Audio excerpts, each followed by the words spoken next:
Episode 1, Beneath the Veil of a Perfect Marriage. When I met Sarah, I thought I had hit the jackpot. She was smart, compassionate, and full of life. A nursing student at the University of Florida, she had this way of lighting up a room just by walking into it. I, on the other hand, was a 28-year-old entrepreneur, fresh out of a failed attempt at college but brimming with ambition. My dream? To build a marketing firm from scratch.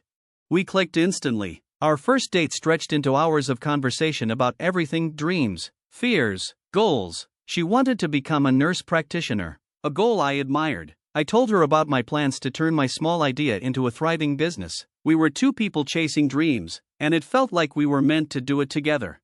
Over the next few years, we became inseparable. I watched her graduate with pride, and when she landed her first job at the hospital, we celebrated as if she had won the lottery. At the same time, my marketing firm was finally taking off. By the end of my second year in business, I had saved enough to buy a modest but cozy home in Jacksonville. Life felt perfect. Our marriage was built on what I thought was a solid foundation of trust and mutual support. I covered most of her tuition for nursing school, even financing her advanced programs. She encouraged me during the tough times when my business struggled. We weren't just partners, we were a team, or at least, that's what I believed. Have you ever felt like you were living the perfect life, only to later discover cracks in the foundation? Was I just naive, or is it natural to believe in the best of someone you love? The early years of our marriage were, in many ways, idyllic. We made time for each other despite our demanding schedules. Sarah worked grueling shifts at the hospital, alternating between early mornings and late nights. I often stayed up late, waiting to have dinner with her, and when I couldn't, I made sure she had something ready to heat up after a long day. We even had little rituals that felt uniquely ours: date nights every other Friday, weekend trips to the beach, and the occasional spontaneous getaway. I prided myself on being the husband who didn't let petty arguments linger. Never go to bed angry, my parents had always said, and I took that advice to heart. After 22 years of marriage, small changes began to creep into our routine. At first, they were subtle, too subtle to notice, perhaps. Sarah started staying out later after her shifts. "I just hang out with coworkers," she'd say, and I didn't question it. After all, nursing was a stressful job. If she needed to blow off steam, why was I to stop her? But one night, she didn't come home until nearly 3 a.m. I asked, "Why are you home so late?" "I lost track of time," she said casually, dropping her bag by the door as if nothing was wrong. I tried to play it cool, but the words slipped out before I could stop myself. 3 in the morning, Sarah? Instead of apologizing, she snapped, "What? I'm an adult, Jake. I don't need a curfew." The argument escalated faster than I expected. By the time we both calmed down, she was in tears, apologizing for staying out late, and I was left feeling like I had overreacted. But had I? Despite the tension that night, we patched things up. Sarah promised it wouldn't happen again, and I wanted to believe her. I needed to believe her. She was my wife, the woman I had built a life with. The following weeks were a return to normal, or so I told myself. Sarah's schedule stabilized, and we fell back into our routines. I convinced myself that the late-night incident was a one-off, a mistake born out of exhaustion and stress. The next morning, Sarah left for work in her usual scrubs, kissing me goodbye as she walked out the door. "Don't wait up," she said with a smile. "It's a long shift. I will be home late." When she went home and walked back through the door that evening, I almost didn't recognize her. Gone were the scrubs and messy ponytail. Instead, she wore a sleek black dress, one that hugged her figure in a way I hadn't seen in years. Her hair was styled, her makeup flawless. "Rough day at the hospital?" I asked, trying to mask the confusion in my voice. Her eyes flickered, just for a second, before she forced a laugh. "We had a team dinner after work. I didn't want to stay in scrubs all night." "A team dinner? At 11 p.m. Something didn't sit right. Why didn't you tell me about the dinner?" I pressed. "I forgot," she said, brushing past me toward the bedroom. "It wasn't a big deal." I stood there, watching her retreating figure, my mind racing. Was I imagining things? Was this just another harmless explanation, or was there something more beneath the surface? For the first time in our marriage, I found myself doubting her. That night, as Sarah slept beside me, I stared at the ceiling, unable to shake the unease in my chest. I wanted to trust her, But something about the way she avoided eye contact, the way she dismissed my questions, didn't sit right. Was I overthinking, or was this the beginning of something I wasn't ready to face? The next morning felt like nothing had changed, at least, not for Sarah. She was her usual self, humming as she brewed coffee in the kitchen, her hair still damp from a shower. I sat at the dining table, pretending to be engrossed in work on my laptop, but my mind was replaying the events of the previous night. The sleek black dress, the too casual explanation, the fleeting look in her eyes didn't match her words. "Morning," she greeted, her voice chipper, as she set a steaming mug of coffee in front of me. "Morning," I mumbled, barely looking up. "Busy day ahead?" she asked, pouring herself a cup and sliding into the chair across from me. "Yeah, something like that," I replied, keeping my tone neutral. She tilted her head, studying me. "You sure you're okay? You seem distracted." I forced a smile. "Just a lot on my plate." She nodded, seemingly satisfied, and took a sip of her coffee, but as I watched her over the rim of my mug, I couldn't shake the feeling that she was putting on a show. Her movements were too deliberate, her tone too cheerful. It was as if she'd rehearsed this interaction, ensuring there were no cracks in the mask she wore. The rest of the day passed in a blur, but the nagging doubts remained. Sarah's behavior, once easy to dismiss, was becoming harder to ignore. Her schedule, for one, had shifted. She'd leave for work earlier, claiming she needed time to prep for patients and come home later, blaming emergencies or last-minute tasks. I wanted to believe her, but the insecurity piled up.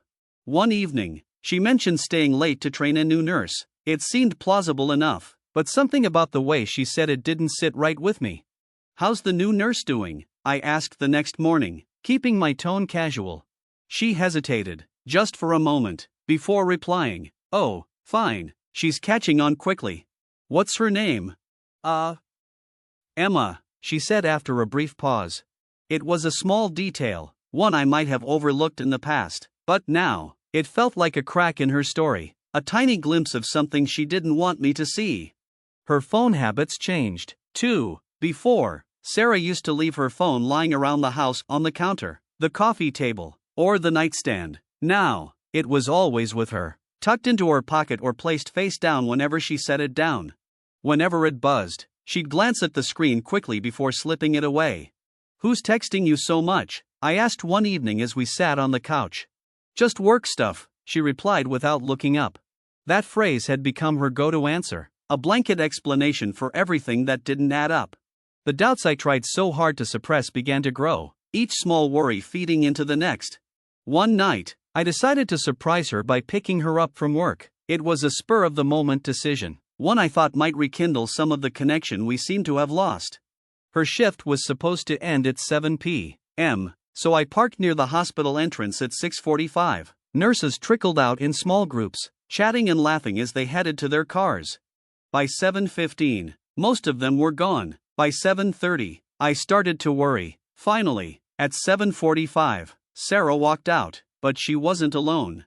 She was laughing, her head tilted back as she strolled alongside a man I didn't recognize. He was tall, broad-shouldered, and dressed in business casual attire, not a nurse. As far as I could tell, they stopped near the entrance, engrossed in conversation.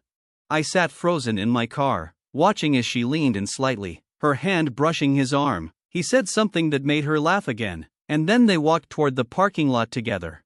My chest tightened, a mix of anger and confusion boiling within me. Should I call her? Confront her right there? My mind raced with possibilities, each one more humiliating than the last. In the end, I did nothing. I watched as she got into her car and drove away, the man heading in a different direction. When I got home later that night, Sarah was already there. She greeted me with the same cheerful smile, acting as though nothing had happened. "How was your day?" she asked, her tone light and casual. "Fine," I replied shortly, brushing past her to the bedroom. She didn't press for more, and I didn't offer anything, but as I lay in bed that night, the image of her laughing with that man replayed in my mind over and over.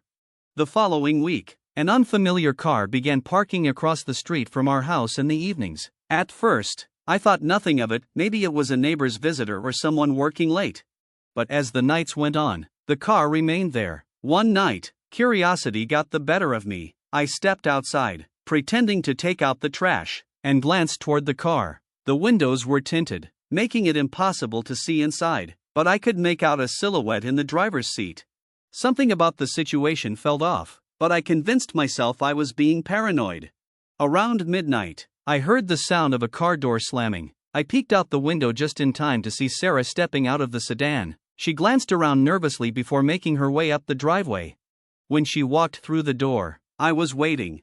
"Where had you been?" I asked, my voice calm but firm. She froze for a split second before responding. "At work. Where else would I be?" "Who brought you home?" "My car wouldn't start," she said quickly. "A coworker gave me a ride." "And you didn't think to call me?" I said. "I didn't want to bother you," she replied, her tone defensive. "It's late, and I figured you'd be asleep." I stared at her, searching her face for any sign of the truth, but all I saw was a carefully constructed mask. That night, I tossed and turned in bed, unable to quiet my thoughts. Sarah lay beside me, her breathing slow and steady, completely oblivious to the storm brewing inside me. I couldn't shake the growing sense that something was slipping through my fingers, something I couldn't control or fix. The black dress, the unfamiliar car, the little inconsistencies in her stories, they all gnawed at me, but beneath the suspicion was something deeper, doubt about myself. Had I done something to make her that? Had my focus on work, my long hours, left a void she was trying to fill elsewhere? The questions haunted me. I wanted to believe that we could work through this, that the foundation of trust we'd built over years of marriage could hold, but the cracks were widening, and I was running out of ways to ignore them. The next morning, I resolved to approach things differently. Instead of rushing to conclusions, I needed to take a step back and evaluate the situation with a clear head. By the afternoon, I made up my mind. I wasn't going to accuse her without proof. I needed to be sure. That evening, Sarah came home from work at her usual time. She kissed me on the cheek as she walked through the door, her bag slung over her shoulder. She moved around the kitchen with her usual ease, but something about her felt strange. It was in the way she avoided meeting my eyes, the way she kept her phone tucked firmly in her pocket. After dinner, Sarah excused herself to take a shower. As soon as I heard the water running, I seized my chance. Her bag was still on the couch where she'd dropped it. I knew it was risky, but I couldn't help myself.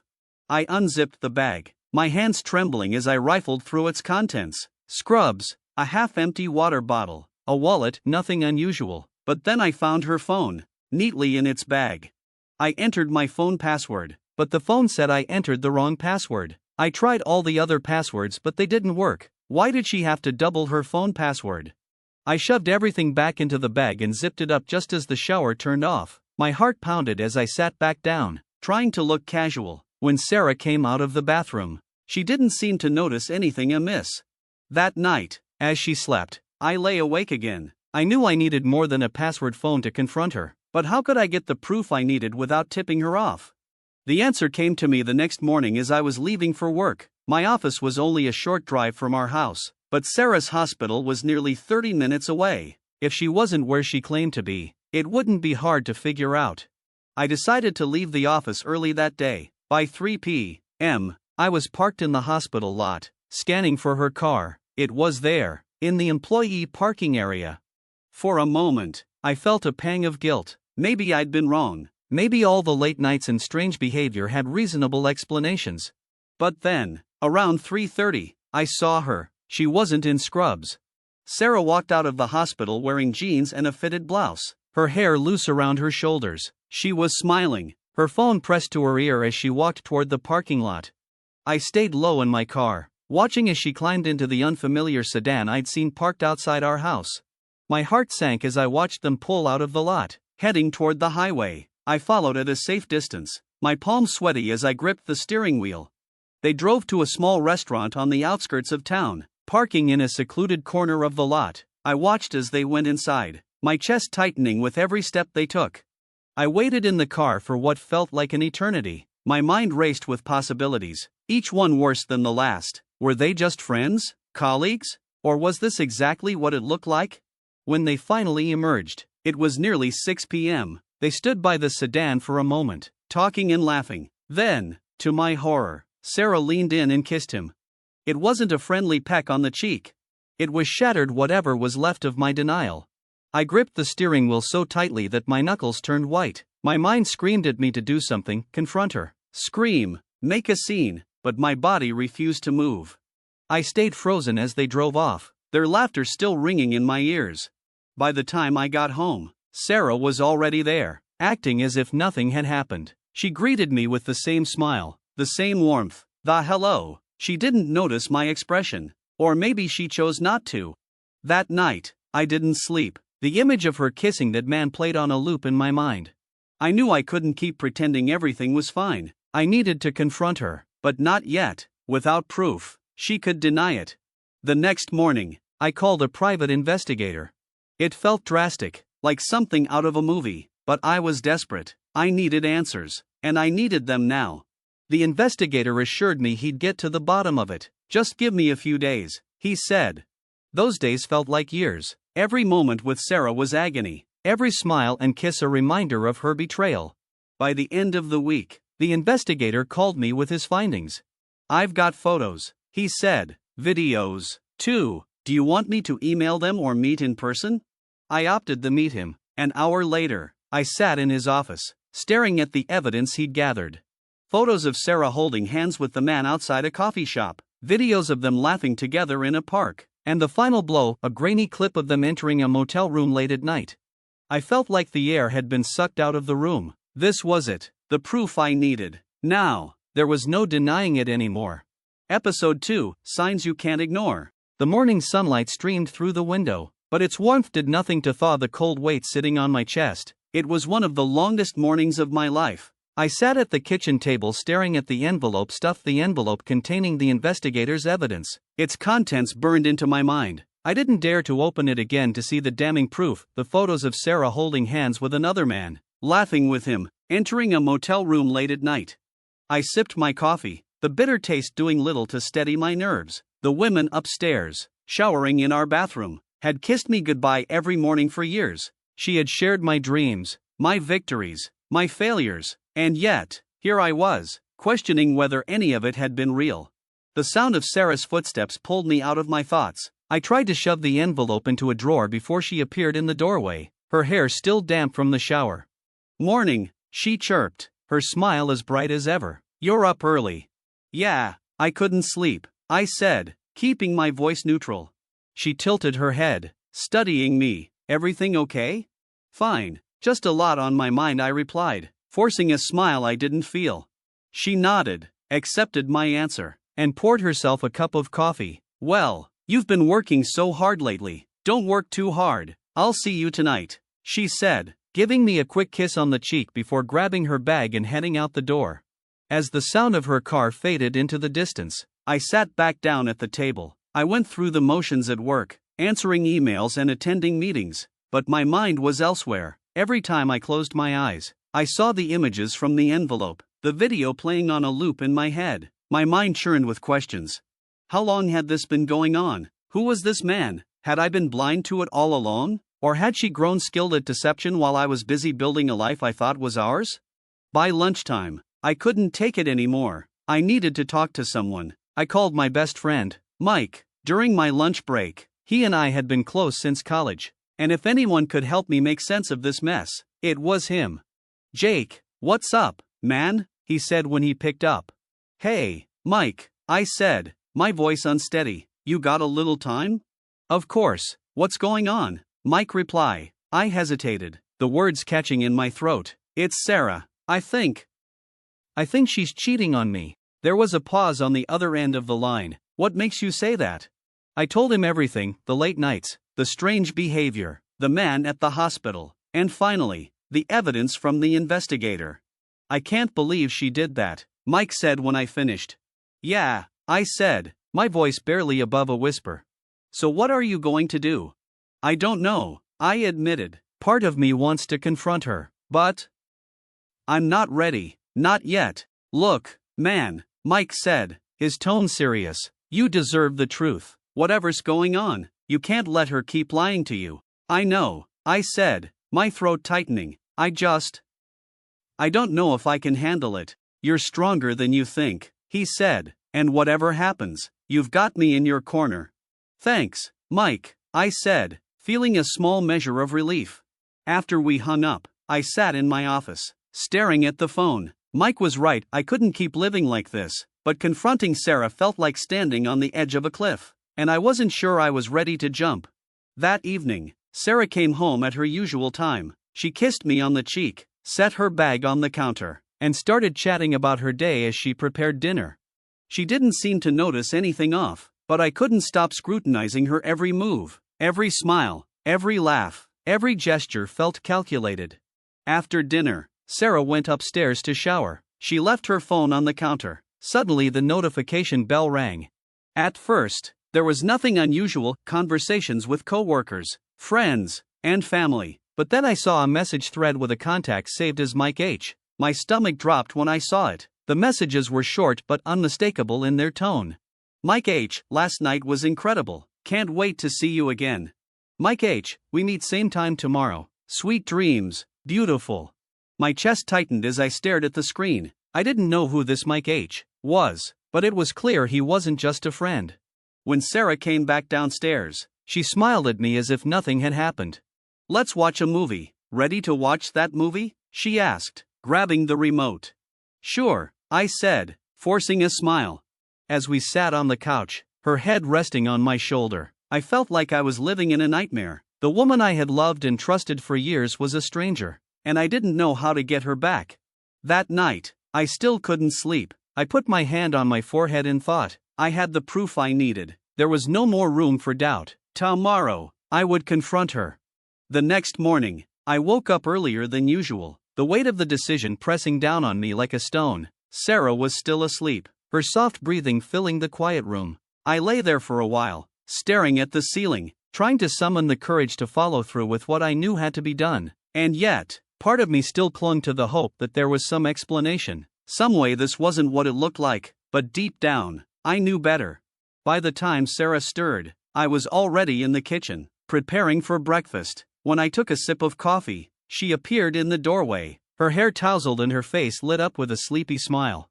Morning, she said, heading straight for the coffee pot. Morning, I replied, my voice tight. She didn't seem to notice. I said, setting my mug down, I have something to tell you. My tone must have caught her attention because she looked at me more closely, her smile faltering. What's wrong? She said. I hesitated for a moment, then gestured toward the table. You sit down.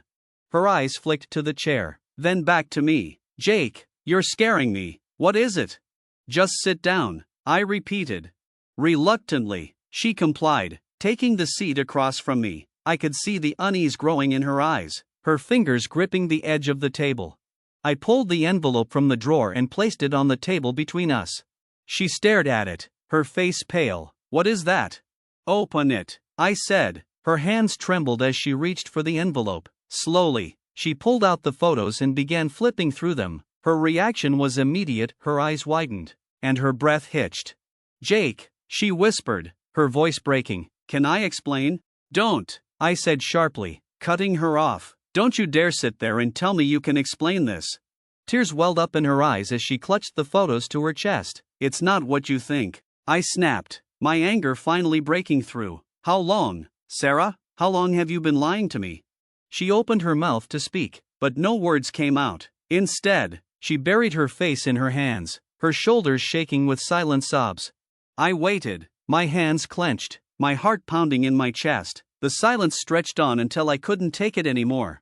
Was it worth it? I asked, my voice shaking. Was he worth throwing away everything we built together? I didn't mean for this to happen, she whispered through her tears. I swear, Jake, I didn't mean for any of this to happen. Then why did it? I demanded. Why did you do this to me, to us? She looked up at me, her eyes red and swollen. I don't know, she said weakly. I was lonely. You were always so busy with work, and I felt like we were drifting apart. So this is my fault? I asked incredulously. No, she said quickly, shaking her head. No, that's not what I'm saying. I don't know what I was thinking. The room fell silent again, the weight of her words hanging between us. You could have talked to me, I said finally, my voice barely above a whisper. If you were unhappy, you could have told me, but instead, you chose this. I'm sorry, she said, her voice trembling. I'm so sorry. Sorry doesn't fix this, I said, pushing my chair back and standing up. Sorry doesn't undo what you've done. She reached out as if to stop me, but I stepped back, out of her reach. Jake, please, she begged. We can work through this. I'll do whatever it takes to fix this. I stared at her, my chest tight with a mix of anger, sadness, and betrayal. I don't know if there's anything left to fix, Sarah. I turned and walked out of the room, leaving her sitting there, sobbing quietly. Then, I drove out, trying to clear my head, but no matter where I went, I couldn't escape the thoughts swirling in my mind. By the time I returned home, it was late, the house was dark and quiet, and for a brief moment, I thought Sarah had gone to bed, but as I walked into the living room, I saw her sitting on the couch, her face illuminated by the soft glow of the TV. She looked up when she heard me, her expression a mix of hope and fear. Jake, she said softly. I hesitated for a moment, then sat down in the armchair across from her. We need to talk, I said. She nodded, wiping her eyes. I know.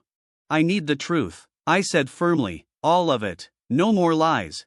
She took a deep breath, her hands clasped tightly in her lap. It started a few months ago, she admitted. I met him through work. He was a consultant at the hospital, and we started talking. At first, it was innocent, just casual conversations during breaks, but then it escalated. And you didn't think to stop? I asked, my voice tight. I wanted to, she said quickly. I thought about it so many times, but I didn't, and I hate myself for it. I leaned back in the chair, her words hitting me like makes my heart ache. And you still keep lying to me, right? Why, Sarah? Why can't you just tell me the truth? I asked after a long silence. I was scared, she said, her voice barely above a whisper. I didn't want to hurt you. I didn't want to lose you. You've already lost me, Sarah, I said, my tone hollow. Her face crumpled, fresh tears streaming down her cheeks. Please, Jake, she begged. I love you. I'll do anything to make this right. Please don't give up on you. I didn't respond. I couldn't. Instead, I stood up and went upstairs, her cries following me echoing all over the hallway. That night, I lay in bed, the weight of her words pressing down on me. She wanted to fix things, but how could we? How could we ever come back from this? As I drifted off to sleep, one thing was clear: whatever happened next, our lives would never be the same. The next morning, the house became heavier and covered with silence, broken only by the occasional creak of the wooden floorboards under my feet. I sat at the kitchen table with my hands wrapped around a mug of coffee, staring into the dark liquid like it held the answers to the questions swirling in my mind. Sarah wasn't downstairs yet. Usually, she'd already be humming softly to herself, bustling about with her morning routine. But today, there was nothing. No sound of the shower running upstairs, no light footsteps descending the stairs, just silence.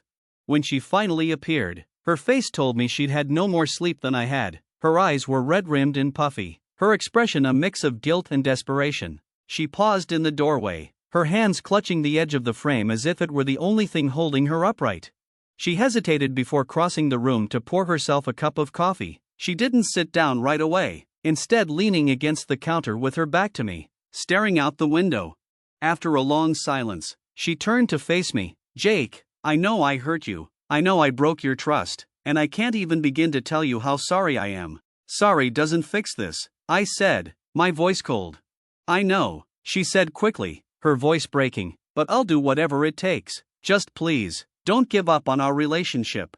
I shook my head, my anger bubbling just beneath the surface. You don't get to ask me that, Sarah, not after what you've done. She cries, tears streaming down her cheeks. I know I don't deserve your forgiveness, but I love you, Jake. I love you so much, and how much I regret everything I've done. For years, I'd believed in the strength of our marriage, in the bond we'd built together. But now, those words felt hollow, tainted by the lies and betrayal that had brought us to this moment. I stood abruptly, pushing my chair back so hard it scraped against the floor. I need some air, I said, grabbing my keys from the counter. Jake, wait, she started, but I was already out the door.